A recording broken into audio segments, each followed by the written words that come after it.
You promised to God and you have not fulfilled it, and therefore you are suffering. So this is a promise to Varun. He has not fulfilled it. And so he started suffering from something called dropsy. Dropsy, Jalodar.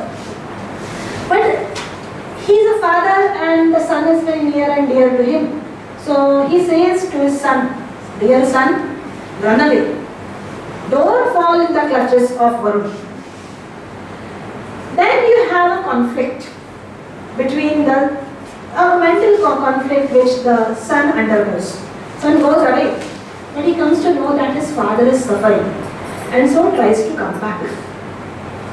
You have Indra over there who says that don't go back. Go on, move on.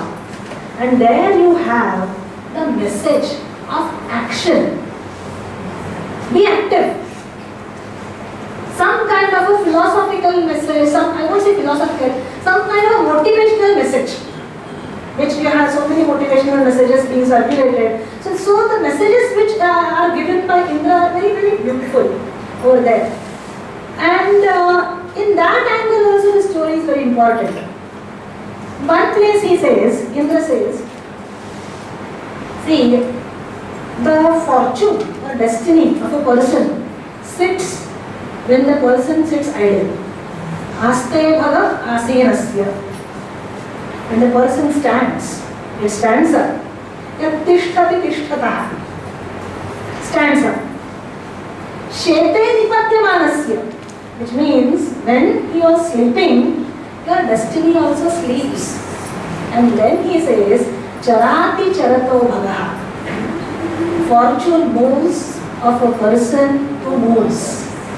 So mythology also helps you to connect with your own life, your day-to-day issues. If I sit idle facing my problems are not going to be solved. So you have to keep moving, which means not just move from one place to another, but keep moving means trying to find out number of solutions which are there. You will land up one day in some solution. So that is the motivational part of it. And this charati charato bhagaha becomes an idiom used in Marathi, where my grandmother, who was illiterate, didn't have any formal education, would tell me, why does your father work so much hard? Arey charati charato bhagaha. This is how she would tell me. So it is used even in the vernacular languages till now recent times. Then, yes, he gets a solution. He sees that there is one particular person called Ajigarta who is very poor, who does not have anything to eat. And he has 3 sons. The names are given over here.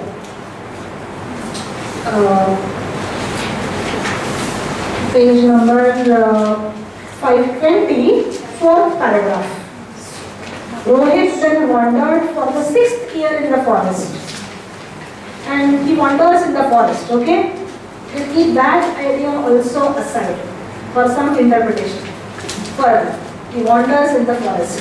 And then he comes across this particular sage, and he has got 3 sons. The names are Shunapucha, Shunashep, and Shunolangula. He says, you have 3 sons. Can you exchange one for me? See the psychology. You can think about the story. So you have Shunashep, these 3 are there. The father says, the father is willing to part. Look at his psychology. Okay, the father is willing to part with one of his sons. And he says that the eldest son is dear to me. Don't take him away. The mother says, the youngest one is dear to me. So who is left is the middle one. I'll tell you, those who are normally the middle ones always feel that somewhere their feeling is recorded. somewhere I hear this. Very true. Very true. So the middle one is no one, and so the middle one is exchanged. And exchanged for say 100 cows. So cows were wealth in those days, so exchanged for 100 cows. And now the process of sacrifice would start. The sacrifice would be a real offering of this human victim. So now, the questions would come up in your mind. Man, you mean that human sacrifice was there? Let us see where is the story ending at, and then come to the conclusion whether human sacrifice existed or not, or whether the story is telling us that human sacrifices are to be banned, are to be condemned, and therefore, see, when you have some interpretations which move about regarding the breaking of a coconut. Listen, you break a coconut is, since human sacrifices were there in ancient times, breaking of the coconut symbolizes human sacrifice. Not only that, there are some people who say breaking of a coconut signifies the sacrificing of the head of a Shudra.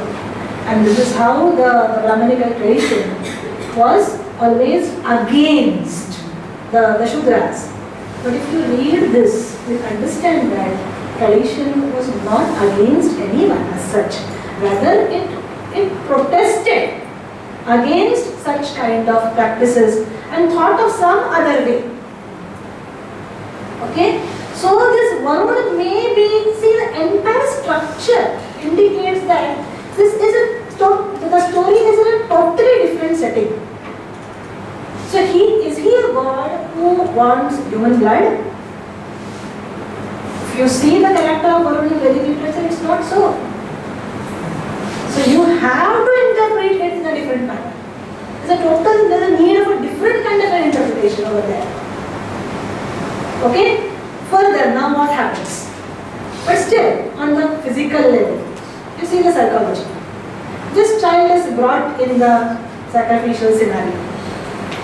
At that time, there is a post, and the sacrificial victim is tied to that post. Then, there is a arti is done.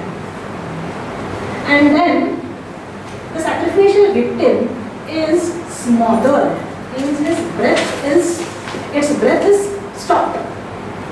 And therefore the action may be harsh, words are simple, is pacified. Here, the reference is that this particular person comes with a sword. You don't use blood in Vedic sacrifice. Never. It's a taboo. Okay, they are bloodless. Fine. So now what happens over here is that he's brought, you see, a human child being brought. The sages are there. The leader of the sages is Vishwamitra. You see, the sages, they say, we will not touch this kid. The father comes in and says, I will tie my child. Give me 100 cows. Tie my child to the sacrificial post. Give me 100 cows. Who will do the arati? Sages refuse. Father says, give me 100, I will do it. Who will kill him? Everybody refuses. Father is ready with the sword, the knife, to butcher him. Give me 100. Or maybe the number might have varied. But the barter, the exchange is in this. And now this fellow, Shunasheva, says that I should do something to save myself. Indra's message, which Rohit used, now he is using. So he starts composing. He starts composing different mantras and appealing to the deities. Save me, save me. Okay? Like a typical government machinery where the file moves from one place to the other. One deity says, I am helpless, you go to so and so. He praises that deity says, I am helpless, you go to so and so. Then again he praises a deity called Ushas, who initially rejects, sends him somewhere else. But then when he composes the fetters to which he is, the fetters which are there around him, the fetters are released. Okay? Now seeing this miracle which is there, Vishwamitra stands up and says that this means that gods do not want you to be sacrificed. And so you are most welcome to be my son. Now, seeing the glory of Shunashepa, the father says, darling, you belong to so and so Gotra, which is my Gotra. Come back. This boy says that, no. You were so cruel that you wanted to move the knife. You were going to take me under the knife. You cannot be my father, so I am going. Okay? Then the next issue which comes up is that the issue is that Vishwamitra had 100 sons. He gave an offer letter to Shunashepa. You be the eldest of my son and inherit whatever I have. The eldest son inherits. You be the eldest of my son. You inherit whatever I have. The first 50 who are elder to Shunashepa, object. The remaining 50, since they are neither going to be the benefiters or neither going to be the losers, say fine. So it's a typical policy, that if I am not going to be affected, I allow anything which is right or wrong to happen. And those who really face the trouble, they are left with the solution to fight. So these sons, they strictly objected and they rejected this proposal. And ultimately, Vishwamitra cursed them. He was so convinced about his proposal that he cursed them and said that you will be the Shabaras, you will be the Pulindas, you will be the Agras. So you will be the different tribes which are there. Okay? So these are the, page number 526, second paragraph. In italics you will say Andhras, Kundras, Shabaras, Pulindas, Murtibas. So this myth is telling us the origin of the tribes. Now, do you mean to say that the tribes really originated? May not. But this myth is telling them that you also belong to the Vedic fold. It is trying to hint at the assimilation of these tribes in the umbrella religion of the Vedic religion. That is the point which is said. Later on then, the story further moves at that Shunashepa then devised a particular way of extracting Soma Ras. So he was a seer. Since he could compose and convince the gods, he was a seer. He became a sage, and also he devised a new technique of doing a ritual. So naturally, he got the elevated status of a sage. Now this story is narrated during the Rajasuya sacrifice. This is the ritual significance. Elsewhere you won't see the rituals playing much role. Alright.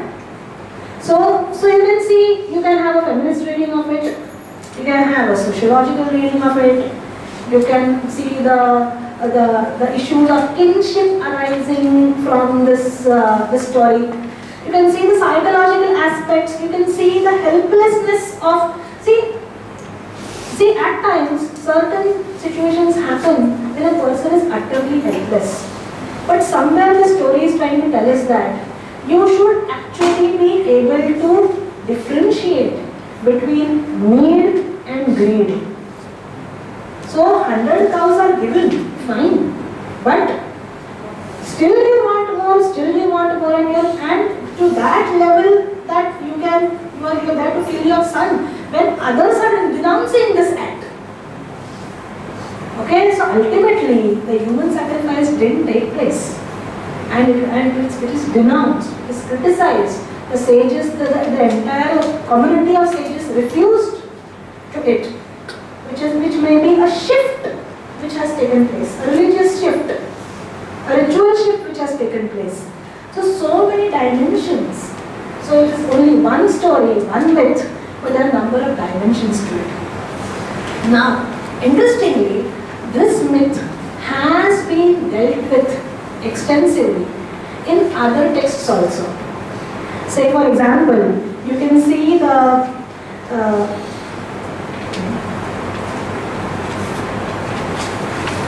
Ramayana, also for the, I may have not recorded. Yeah. One point which I wanted to say is that, see, you have got three fathers over here. And the role of the three fathers, Harishchandra on one hand, you have Vishwamitra, you have Ajigartha, and you have Vishwamitra. These are the three father characteristics over there. And you have two sons, which is Rohit and Shunashepa, where Rohit is trying to free his father from difficulty. Shunashepa became the medium of actually solving the problem which his father is facing. Then also you have Shunashepa, human trade, where he is sold for some particular price. So that is indicated.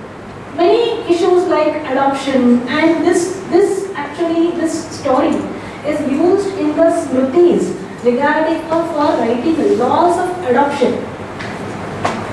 So it is not just a story to hear, but you can see how this story has been applied.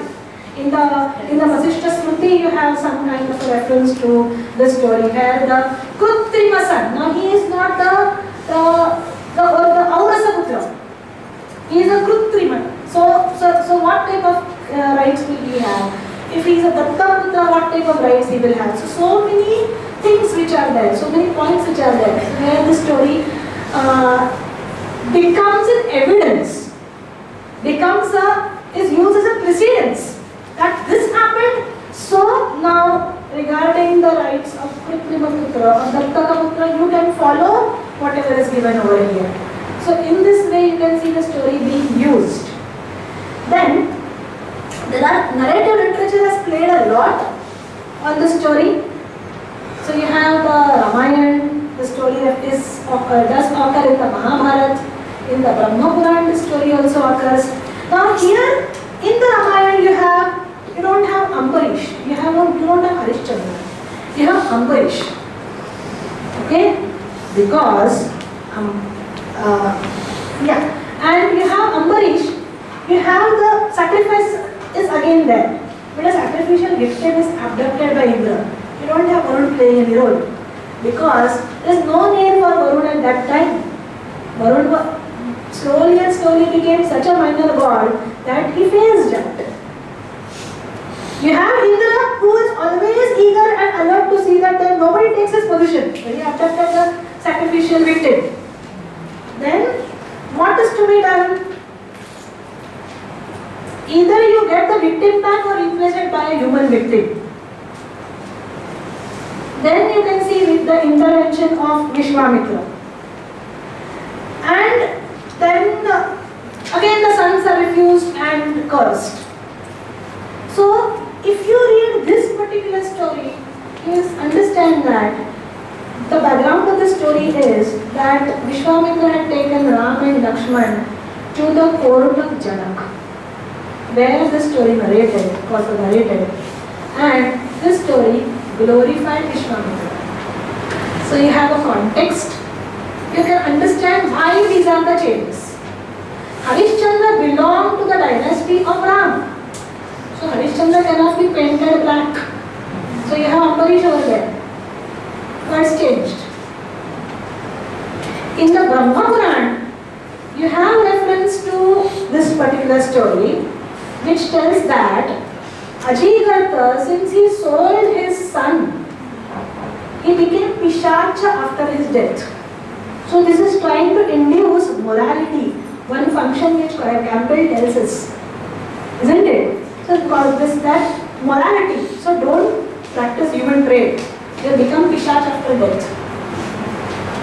And to liberate him from Pishacha Yoni, he took bath in the river Godavari, and therefore he got liberated. So that is the context in which the story comes. So, can you think of some other context? I was reading one book by Hariyappa, who has recorded this story, and he said concentrate on the three words: Shunashepa, Shunapucha and Shunatangula. These three words, they have got some kind of a meaning. This stands for the dog's tail. Literally, dog's tail, or another shade of the meaning is the dog's genital organ. But this type of an approach is not helping us to unlock the story. It is not creating any kind of a different shade of meaning. So, he went a bit on a different track.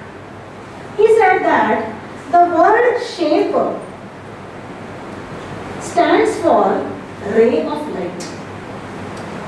It has been used 20 times in the Rig Veda in the sense of ray of light. And the word Shuna stands for happiness. Okay? So I said, as we can say, it is subjected to number of interpretations. Take it out of the contextual field, you can exploit or explore. Okay, so it can be an exploitation, it can be an exploration also. So does it mean that he is a pillar of happiness?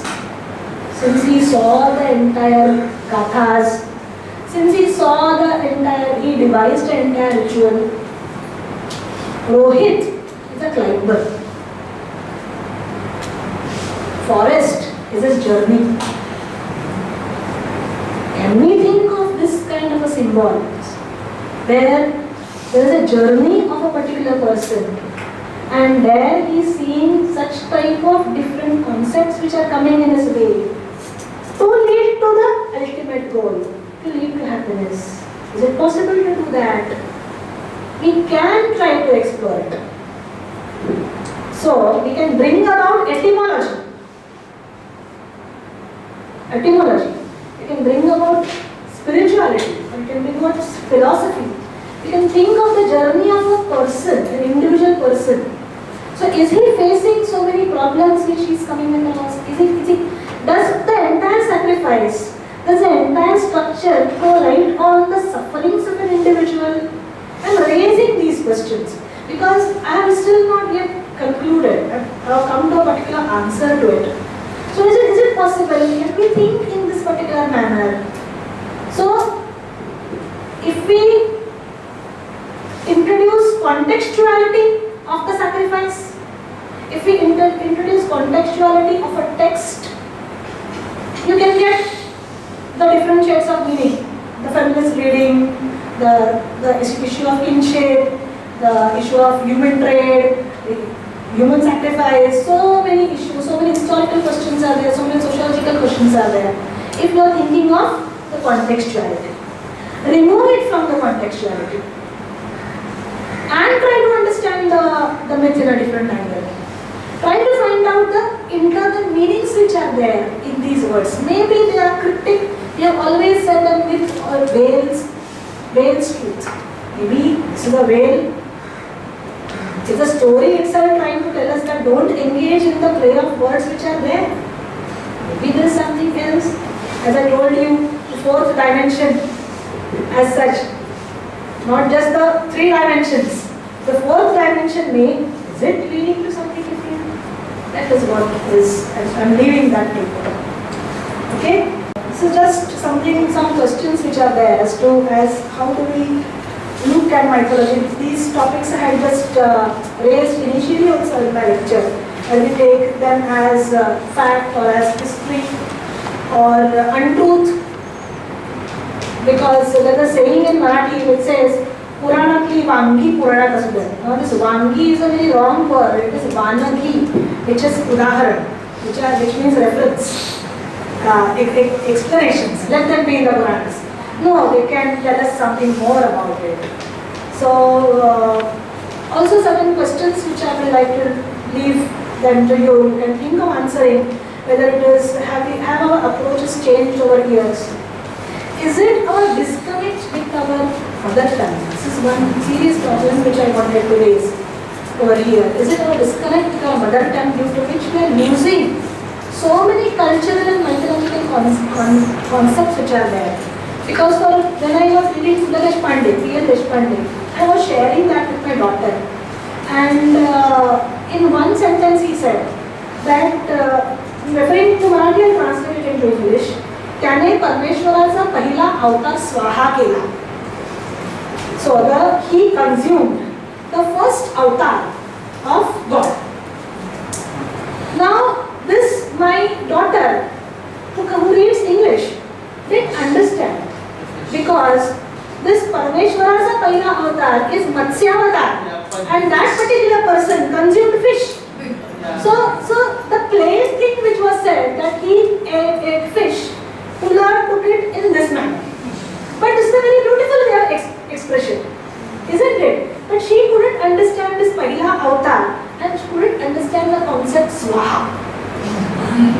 So is it that we are losing our mythologies because we are losing our touch with our mother tongue? It's also a question which I would like to delve upon.